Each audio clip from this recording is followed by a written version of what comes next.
Hey guys, bienvenue au 4e vidéo de la playlist TutoPython. Donc à partir de maintenant, les vidéos vont être un peu différentes. Donc la vidéo 4 va être brisée en plusieurs parties, la partie 1, 2, 3, ainsi de suite. Là, vous regardez la partie 4.1. Puis dans chacune des parties du vidéo 4, si vous voulez, je vais couvrir une section du tutoriel TutoPython, de Python tutorial tiré de DocPython.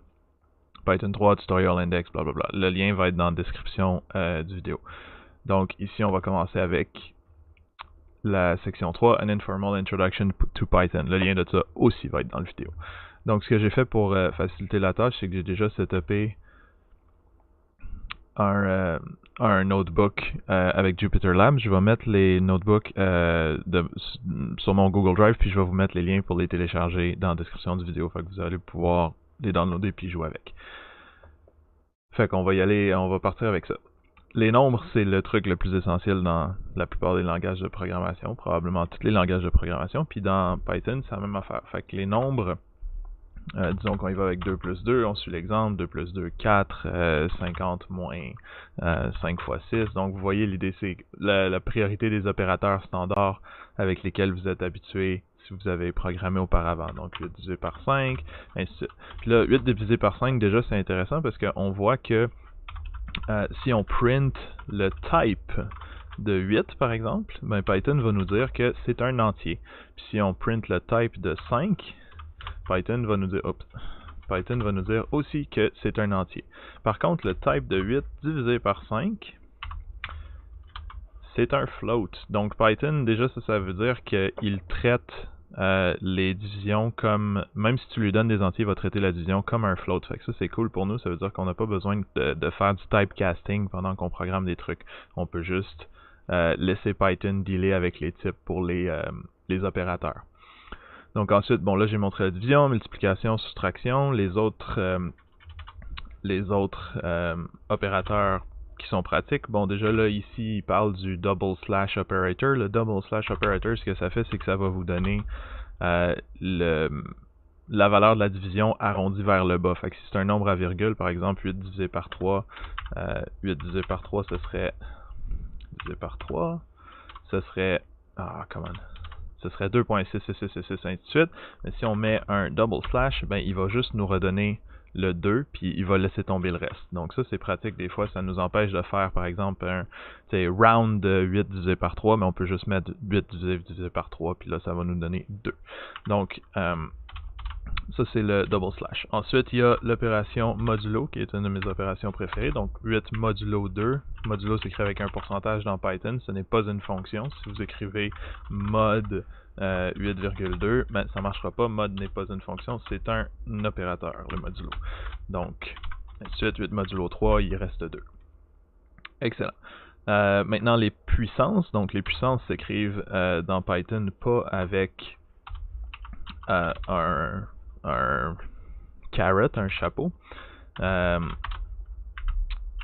Les puissances s'écrivent avec le double multiplication, si on veut.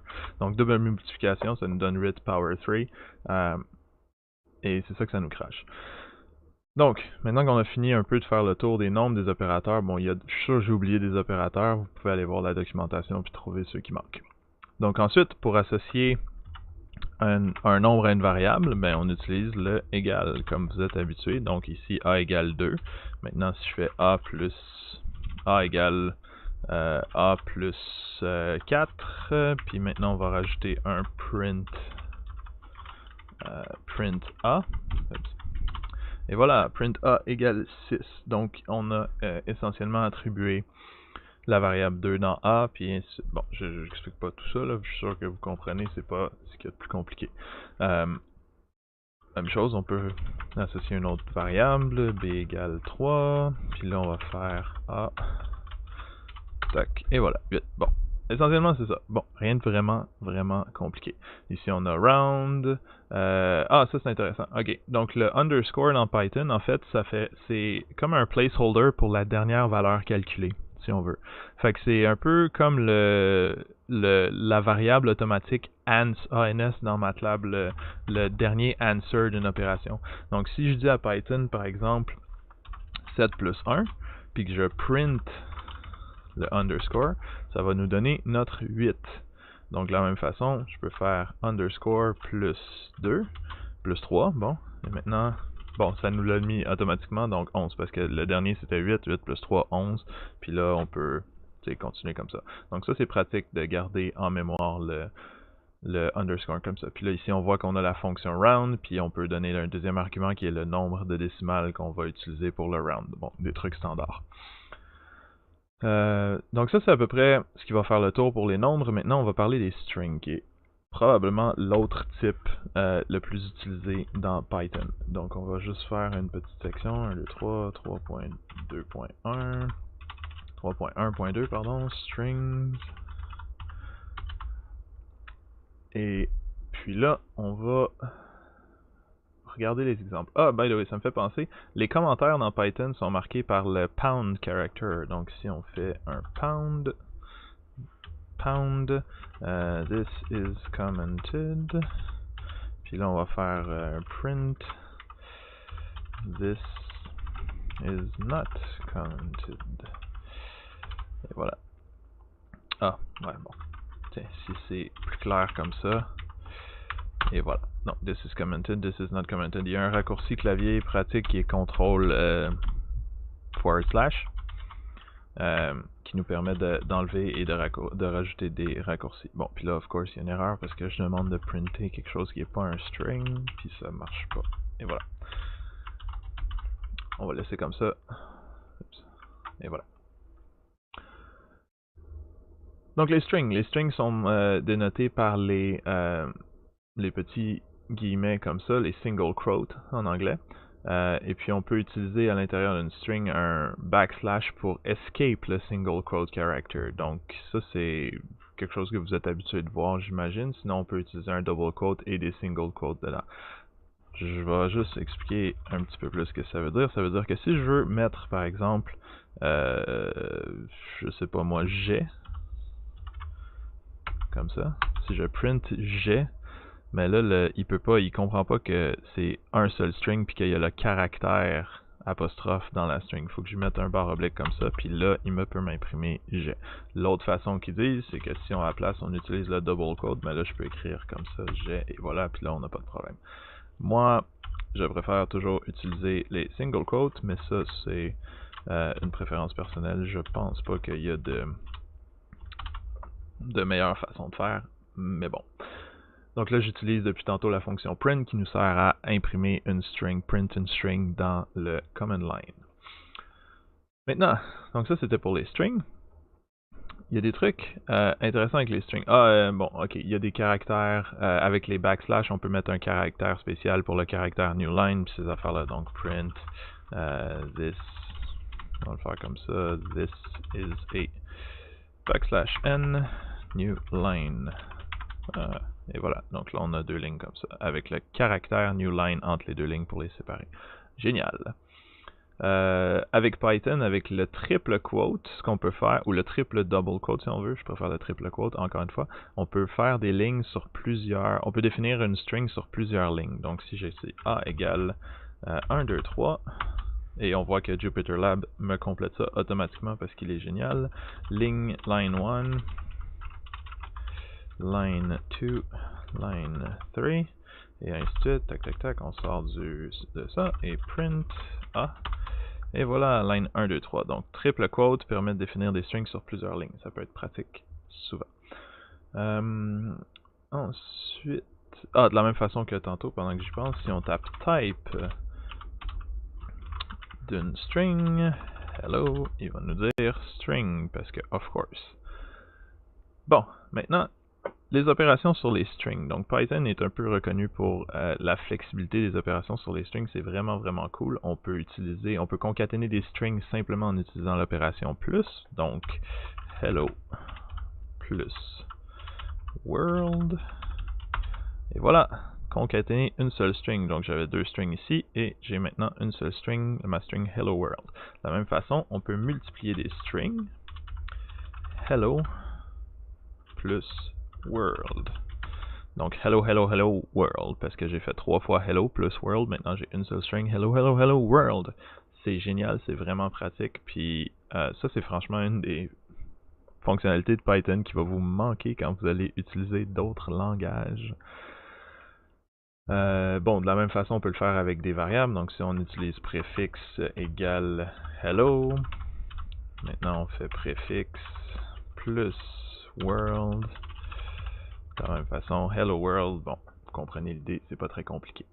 Ah, là on rentre dans quelque chose d'intéressant. Donc, les strings est un type indexable dans Python. Ce que ça veut dire, indexable, c'est que je peux l'indexer avec un index. Et on note les index dans Python avec les crochets, non pas les parenthèses. Donc, si je mets par exemple A, B, C, D, et que je mets un petit crochet ici, et que je lui donne 0, il me sort A.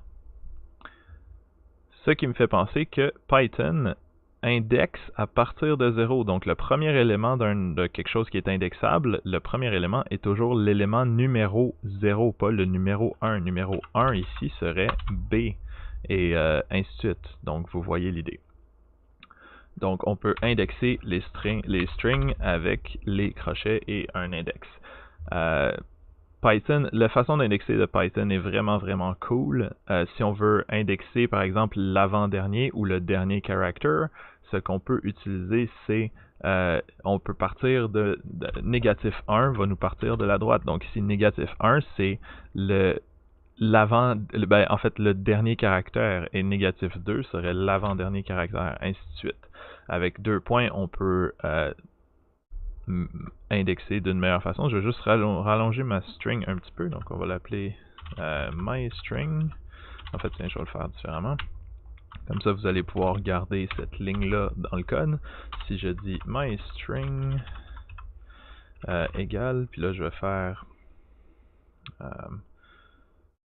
ouais, bon, je vais le faire comme ça parce que A, B, C, D, E, F, G, H, I, J, K, L. Bon, ça va être assez pour l'instant. Maintenant, myString, on va dire 2, 2 points, moins 2. Donc ça, ce que ça veut dire, c'est que ça va être le troisième élément de la string. Donc 1, 2, 3, ça va être C, jusqu'à l'avant-dernier, donc jusqu'à K. Donc ce qui devrait nous imprimer, c'est ça ici. Jusqu'à K. K n'étant pas inclus. On continue. Bon, on peut aussi concaténer des strings indexés.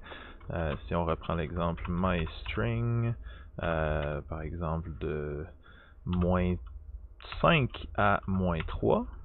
Donc ça va être le moins 5. Donc moins 1, moins 2, moins 3, moins 4, moins 5. Ça devrait être H. Moins 4, ça va être J, et moins 3 ne devrait pas être inclus. Donc ça devrait être la string HI, si je ne me trompe pas. HI, hi, en effet. Même chose, plus myString, petit crochet, disons 0 à 4. 4 ne sera pas inclus, donc 0, 1, 2, 3, A, B, C, D. Donc on va devoir avoir hi, A, B, C, D, indeed. Excellent. Ah, donc si on veut aller du début à la fin, ou du début sans préciser 0 spécifiquement, on peut juste utiliser le 2 points. Donc mystr 2.4, c'est de 0 à 4. Encore une fois, ABCD, 4 n'est pas inclus. De 4 à la fin, myString, mystr, 4 jusqu'à la fin, donc jusqu'à la fin. Et on peut, de la même façon, bon, ici, moins 2, on va le prendre comme ça, puis on va juste copier ça, parce que là, je tenais d'écrire, et voilà, KL. Excellent. Donc, vous commencez à avoir l'idée. Ici, on a un beau petit diagramme pour expliquer comment les strings sont indexés, ce qui est génial.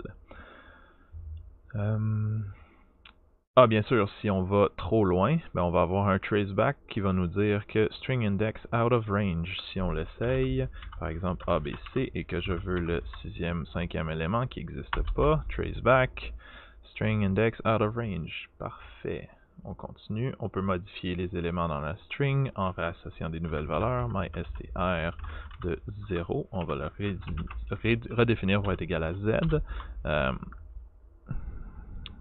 Oups. Faut qu'on le redéfinisse comme une string.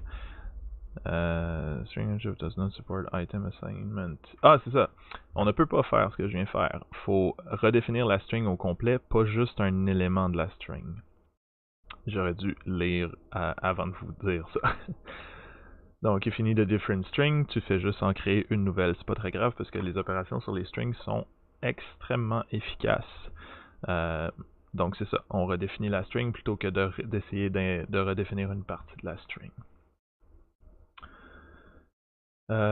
Truc pratique aussi, on a la fonction par défaut len pour nous donner la longueur de quelque chose qui est itérable. Donc len de ABC va nous retourner 3.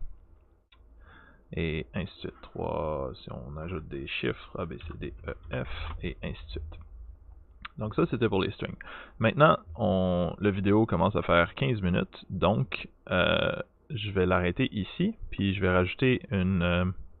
donc je vais faire 4.1.1 et 4.1.2. 4.1.2, ça va être les listes. Donc je vous reviens, continue.